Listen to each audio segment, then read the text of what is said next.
Trailer ಕಟ್ಟೆಲ್ಲ ಬೇಡ, ಉದಯ ಟಿವಿದು movie ಕಟ್ಟು ಬರೋದು.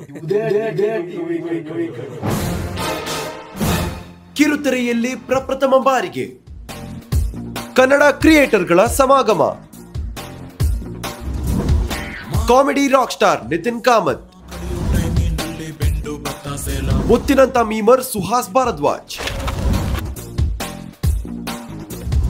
ಕರ್ನಾಟಕದ ಮನೆ ಮಗ ಟಿಪಿಕಲ್ ಕನ್ನಡಿಗ,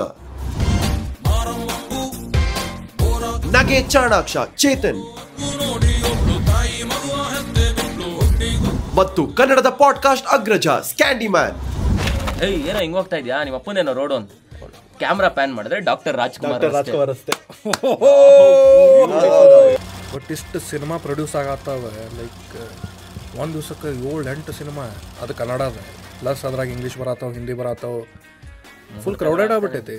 ಮರಾಠಿ ಮತ್ತೆ ಕರ್ನಾಟಕ ಬಗ್ಗೆ, ಬಾರ್ಡರ್ ಬಗ್ಗೆ. ಆ ಹುಡುಗಿ ಹೆಸರು ಬೆಳಗಾವಿ. ಅಣ್ಣವ್ರ ಮೂವಿ ಅಲ್ಲಿ ಬಂದಿದ್ರೆ ಆಯ್ತು. ಕರ್ನಾಟಕ ಚಿತ್ರ ಇತಿಹಾಸ ಇದು. ಮೀಡಿಯಾದವ್ರು ಕ್ರಿಯೇಟರ್ಸ್ ಆಗ್ಬಿಟ್ರ. ಎಲ್ಲ ಹೌದು, ಅವ್ರು ನ್ಯೂಸ್ ಹೇಳೋದಿಲ್ಲ. ಈಗ ಏನದು fun, they want something masala ಅಂತೇಳಿ. ನಿಮ್ಮ ಪ್ರಕಾರ ಎಷ್ಟು ಮೂವಿ ಪ್ರೊಡ್ಯೂಸ್ ಆಗುತ್ತೆ?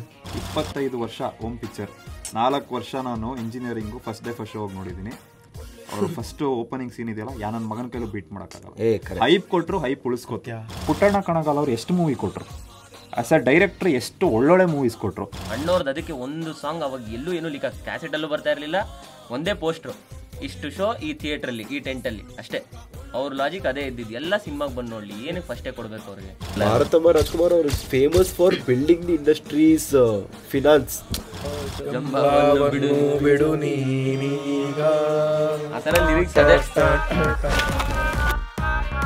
ಮರೆಯದಿರಿ, ಮರೆತು ನಿರಾಶರಾಗದಿರಿ. ಕೇವಲ ಸ್ಕ್ಯಾಂಡಿ ಮ್ಯಾನ್ ಯೂಟ್ಯೂಬ್ ಚಾನೆಲ್ ನಲ್ಲಿ ಕರ್ನಾಟಕದ ಕಲಾವಿದರ ಸಮಾಗಮ ಒಂದೇ ತೆರೆಯಲ್ಲಿ.